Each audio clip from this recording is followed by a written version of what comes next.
Ah. Tu veux un peu de sel pour amener chez toi?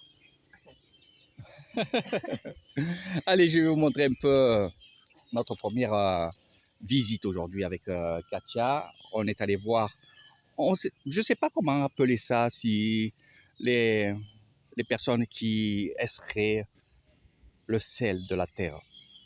Eh oui, pour ceux qui ne savaient pas, notre terre, certains endroits de la terre, ici à Nissan, il y a du sel. Et regardez, c'est vraiment du sel. Et elle va vendre ce sel, évidemment.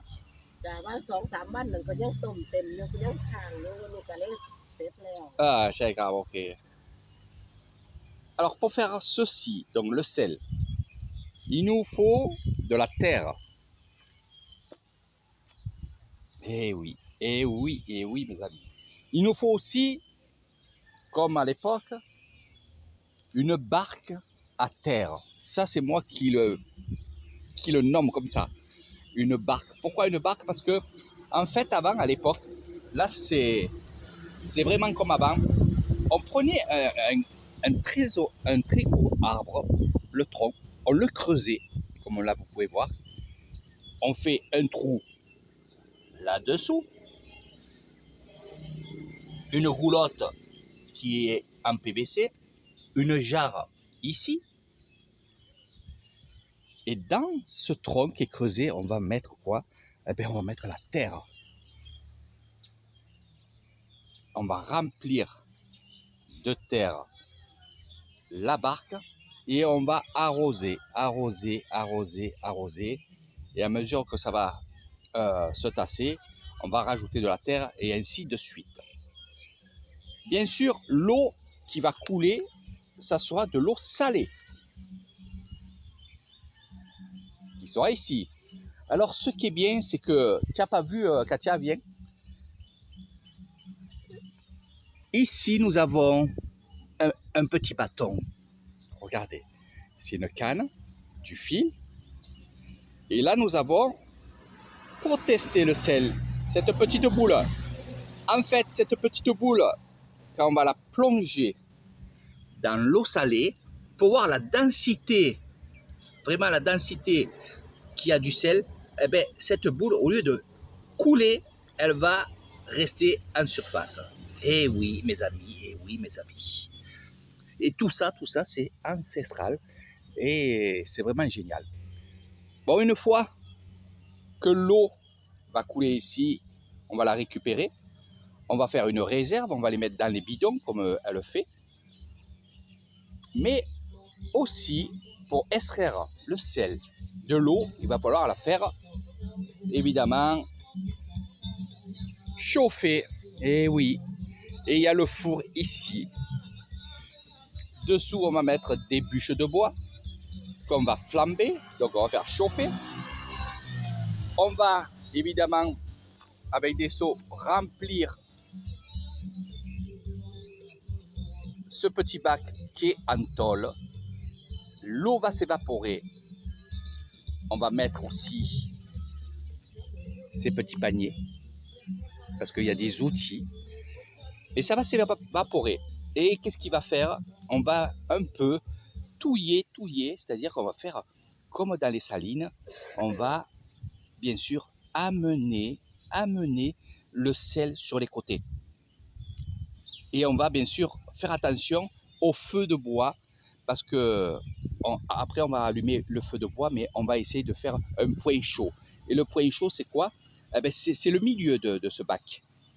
Ça veut dire qu'au tout début, on va balancer des morceaux de bois et on va chauffer toute la tôle, donc à droite, à gauche. Et après, petit à petit, on va gérer le feu et que ça soit le trou. Et on va prendre des outils, évidemment. Donc ces paniers-là vont être posés, je vous le montre. Ces paniers-là vont être posés ici.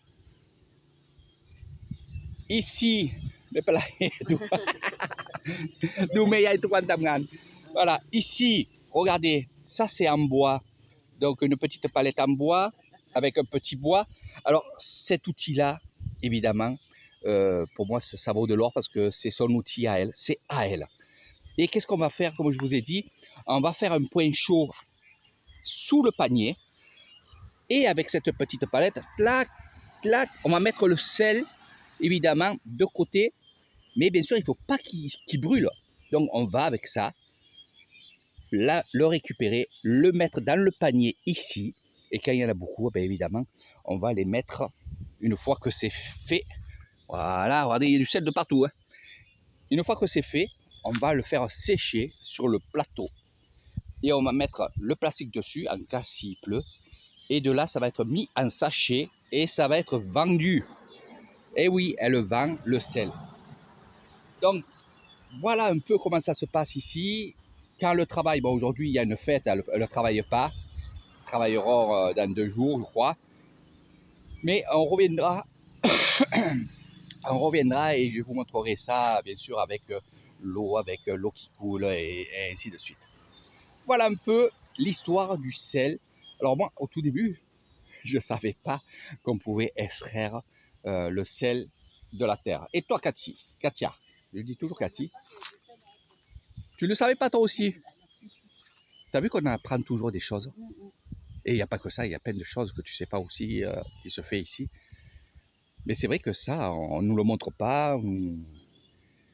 Et tu trouves ça super, super, super, super, super. Et c'est de la terre comment? Ah ben c'est des terres que tu as, des rizières. C'est de la terre, carrément. Mais sauf qu'il y a des endroits de terre qui sont plus salés que d'autres. Il y a des terres qui sont salées. Et là, on va aller récupérer la terre où elle est salée. Il y a des endroits ici, voilà. Après, il y a des gens qui font comme elle, se mettent carrément sur leur terre qui est salée et font directement sur leur terre. Là, ils sont obligés de faire venir 1, 2 ou 3 camions.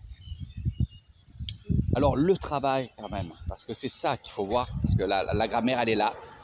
Elle fait ça avec son mari et des voisins. Mais une fois qu'on a passé tout ça là, la terre, elle reste. Et la terre, il faut l'enlever. Eh oui, mes amis. Donc le travail, c'est d'enlever la terre. Alors, il y en a des boîtes là. Et de reprendre de la terre et ainsi de suite. Donc, c'est du gros travail. Ils font ça petit à petit. Mais c'est génial. C'est ce que j'aime, c'est leur tradition. Le sel, il est très bon. Franchement, il est très bon. Et bravo à elle. Franchement, bravo à elle et à ses voisins, voisines qui travaillent à côté. Donc, je vais vous faire quelques petites vidéos, un peu comme ça, avec des choses que vous découvrirez avec Eric Thailand. Donc ici, ces tôles-là servent juste à faire pare-feu. Hein, en fait, c'est eux qui gèrent le feu. Ça, c'est très important. Le travail ici est quand même, il faut enlever la terre, remettre à la terre et arroser. Après, on laisse faire. Mais le gros travail, pour moi, c'est justement le feu. C'est comme un boulanger. C'est exactement pareil. Quand on connaît son four, on connaît les morceaux de bois qu'on va mettre à l'intérieur et tout. Voilà, il faut gérer ce four. Donc on met des pare-feux ici, pour pas qu'il y ait trop de vent pour activer le feu, et ainsi de suite. Donc je vous fais quelques photos que vous récupérerez sur mon Facebook. Et si vous avez envie de découvrir ça, il faut venir en Thaïlande, à Nissan, et on rencontrera ces grands-mères qui sont exceptionnelles.